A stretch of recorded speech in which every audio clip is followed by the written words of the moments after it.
কি কাণ্ড দেখুন, ঠাকুর ঘরের মূর্তির তলায় লুকোনো সারি সারি মদের বোতল। আর ঘটনা প্রকাশ্যে আসতেই অসামাজিক কাজের ভয়ঙ্কর ছবি সামনে এসে যায়। দেবমূর্তির আড়ালেই দীর্ঘদিন ধরে চলছে মদ এবং নেশাজাত দ্রব্যের রমরমা ব্যবসা। তবে এবার আর চুপ থাকেননি গ্রামের মহিলারা।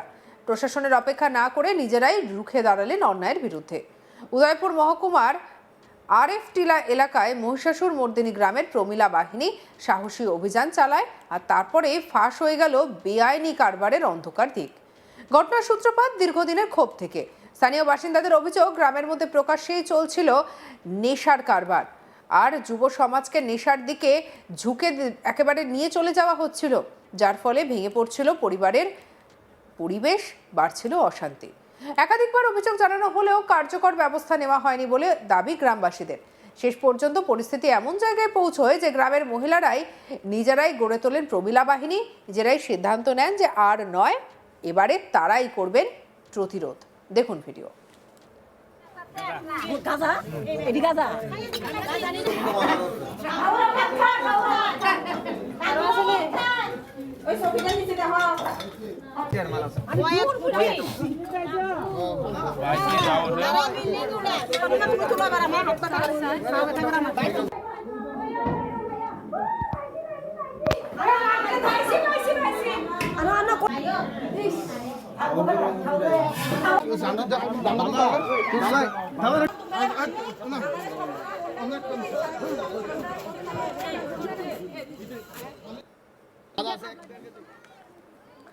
স্থানীয় সূত্রে জানা গিয়েছে, প্রমিলা বাহিনীর সদস্যরা পরিকল্পনা করেই উদয়পুরের আরএফ টিলা এলাকার বাসিন্দা বাচ্চু সূত্রধরের বাড়িতে অভিযান চালায়। অভিযোগ ছিল এই বাড়ি থেকেই দীর্ঘদিন ধরে নেশাজাত দ্রব্যের কারবার চালানো হচ্ছিল। অভিযানের সময় বাড়িতে তল্লাশি চালিয়ে বিপুল পরিমাণে নেশার দ্রব্য উদ্ধার করা হয়। তবে যা সামনে আসে তা শুধু বেআইনি নয়, সমাজের মূল্যবোধের ওপরে সরাসরি আঘাত বলেই মনে করছেন অনেকে। সবথেকে আশ্চর্য এবং একই সঙ্গে উদ্বেগজনক বিষয় হলো, বাড়ির ঠাকুর ঘরের মধ্যে এমন ধরনের জিনিস লুকিয়ে রাখা। ঘটনা একেবারে দ্রুত ছড়িয়ে পড়ে। পরিস্থিতি সামাল দিতে ঘটনাস্থলে পৌঁছয় মহকুমা পুলিশ আধিকারিক দেবাঞ্জলি রায়। তার সঙ্গে রাধাকিশোরপুর থানার বিশাল পুলিশ বাহিনী উপস্থিত হয়। পুলিশ সেখানে পৌঁছানোর পরে উদ্ধার হওয়া সমস্ত নেশাজাত সামগ্রীকে বাজেয়াপ্ত করে।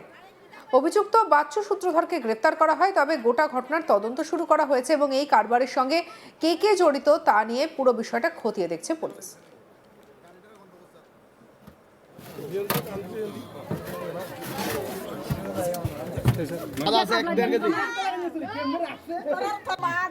কেমনে বাড়ি করবে না তোমরা ভাই? আমরা দিয়ে পারি না জীবনে বাড়ি করতে। গাঁজা নিয়ে গোবর না গোবর গাঁজা এটি গাঁজা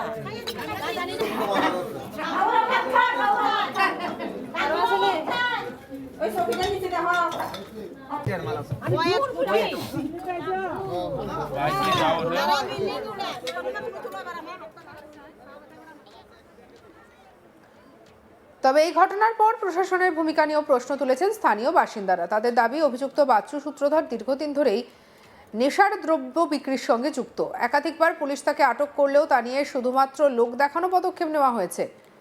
কড়া ব্যবস্থা না নেওয়ার ফলে অবৈধ ব্যবসা দিনের পর দিন বাড়তে বাড়তে এই জায়গায় পৌঁছে গেছে। গ্রামবাসীদের একাংশের মতে, প্রশাসনিক শিথিলতার সুযোগ নিয়েই এমন ঘটনা করার সাহস পেয়েছেন অভিযুক্তরা। কি বলছেন অভিযোগকারী মহিলা, শুনবো। আরএফ টিলার আমার মহিষাসুর মর্দিনী নামে যে আমার দিদিদের একটা কমিটি, সেই কমিটির দিদিরা আজকে প্রতিদিনেই মানে রাতের বেলা ওরা মানে রাস্তায় পাহারা দেয় যে কোথাও নেশা জাতীয় কিছু বিক্রি হচ্ছে কিনা, বা কেউ সেবন করে কোনো মানে বাড়ির ঘরে কি কোনো কাউকে মারধর করছে কিনা। প্রতিনিয়ত ওরা মানে সেই মিশন চালিয়ে যাচ্ছে আজকে অনেক দিন যাবৎ। কিন্তু আজকে ওরা বাচ্চু সরকারের নামে বাচ্চু সূত্রধর নামে একজন মানে ব্যক্তির বাড়িতে ওরা দোকানে এসে হামলা করায়।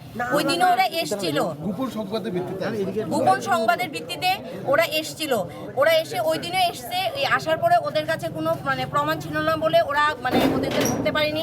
কিন্তু আজকে সমস্ত দিদিরা এবং আমার যে যুব সমাজে কিছু আমার যুবক ভাইয়েরা ওরা এসে ওদের বাড়িতে এসে প্রচুর পরিমাণে এবং অনেক মানে যে এখানে মানে মদের বোতল অনেকগুলো পেয়েছে, পাশাপাশি বাংলা মদের প্যাকেটগুলো অনেক পেয়েছে, অনেকগুলো, যেগুলো আমাদের সমাজটাকে মানে ধ্বংসের পথে নিয়ে যাওয়ার জন্য মানে যথেষ্ট। এখানে অনেকগুলো মদ থেকে শুরু করে কোনো কিছু বাদ নেই, বাড়ির মধ্যে গর্ত করে জায়গায় জায়গায় গর্ত করে এবং ছাদের উপরে মানে প্রচুর পরিমাণ ওরা মদ এখানে মজুত রেখেছে। কত বছর ধরে ব্যবসা করে আসছিল উনি?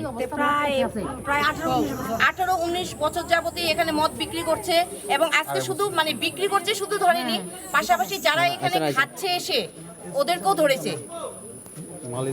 এখনই পুলিশ আইছে? হ্যাঁ, পুলিশকে খবর দেওয়া, প্রশাসনে মানে আমরা পুলিশকে মানে ফোন করার সঙ্গে সঙ্গে ওরা চলে এসেছে এখানে।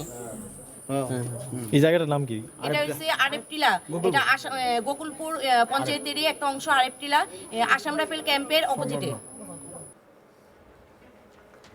অন্যদিকে প্রমিলা বাহিনীর এই অভিযানে খুশি এলাকার সাধারণ মানুষ। তাদের মতে শুধু পুলিশি ব্যবস্থাই নয়, সামাজিক সচেতনতা এবং নারীদের সক্রিয় অংশগ্রহণই এই ধরনের অপরাধ দমনে সব থেকে বড় হাতিয়ার। গ্রামবাসীরা বলছেন যে নারীরা যখন নিজেদের পরিবার এবং সন্তান এবং সমাজের ভবিষ্যৎ রক্ষার জন্য এইভাবে দায়িত্ব নিজের হাতে তুলে নেয়, তখন কোনো অন্যায় আর লুকিয়ে থাকতে পারে না। এই ঘটনায় নতুন করে আলোচনায় উঠে এসেছে প্রমিলা বাহিনীর ভূমিকা। ত্রিপুরার বিভিন্ন জায়গায় ইতিমধ্যে নারী শক্তি এবং সংগঠন সামাজিক অপরাধ, নেশা এবং অসামাজিক কার্যকলাপের বিরুদ্ধে লড়াইয়ে গুরুত্বপূর্ণ ভূমিকা পালন করেছে। উদয়পুরের এই অভিযানের পর সেই বার্তাই আরও জোরালো হলো। সমাজ বদলাতে হলে শুধু প্রশাসনের দিকে তাকিয়ে থাকলেই হবে না, সাধারণ মানুষের, বিশেষ করে নারীদের রুখে দাঁড়াতে হবে। চলুন আরও একবার শুনে নিই কি বলেছেন অভিযোগকারী মহিলা। গোকুলপুর আরেপটিলার আমার মহিষাসুর মর্দিনী নামে যে আমার দিদিদের একটা কমিটি, সেই কমিটির দিদিরা আজকে প্রতিদিনেই মানে রাতের বেলা ওরা মানে রাস্তায় পাহারা দেয় যে কোথাও নেশা জাতীয় কিছু বিক্রি হচ্ছে কিনা বা কেউ সেবন করে কোনো মানে বাড়ির ঘরে কি কোনো কাউকে মারধর করছে কিনা।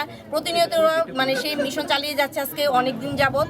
কিন্তু আজকে ওরা বাচ্চু সরকারের নামে একজন, বাচ্চু সূত্রধর নামে একজন মানে ব্যক্তির বাড়িতে ওরা দোকানে এসে হামলা করায়।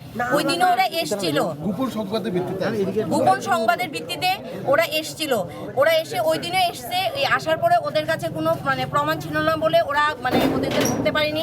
কিন্তু আজকে সমস্ত দিদিরা এবং আমার যে যুব সমাজে কিছু আমার যুবক ভাইয়েরা ওরা এসে ওদের বাড়িতে এসে প্রচুর পরিমাণে এবং অনেক মানে যে এখানে মানে মদের বোতল অনেকগুলো পেয়েছে, পাশাপাশি বাংলা মদের প্যাকেটগুলো অনেক পেয়েছে, অনেকগুলো, যেগুলো আমাদের সমাজটাকে মানে ধ্বংসের পথে নিয়ে যাওয়ার জন্য মানে যথেষ্ট। যেখানে অনেকগুলো মদ থেকে শুরু করে কোনো কিছু বাদ নেই, বাড়ির মধ্যে গর্ত করে জায়গায় জায়গায় গর্ত করে এবং ছাদের উপরে মানে প্রচুর পরিমাণ মদ এখানে মজুত রেখেছে। কত বছর ধরে ব্যবসা করে আসছিল উনি? প্রায় 18-19 বছর যাবতই এখানে মদ বিক্রি করছে এবং আজকে শুধু মানে বিক্রি করছে শুধু ধরেনি, পাশাপাশি যারা এখানে খাচ্ছে এসে ওদেরকেও ধরেছে। এখনই পুলিশ আইছে? হ্যাঁ, পুলিশকে খবর দেওয়া, প্রশাসনে মানে আমরা পুলিশকে মানে ফোন করার সঙ্গে সঙ্গে ওরা চলে এসেছে এখানে। সঙ্গে রাখুন আজ তাক বাংলার ইউটিউব চ্যানেলকে লাইক, কমেন্ট, শেয়ার, সাবস্ক্রাইব করতে ভুলবেন না।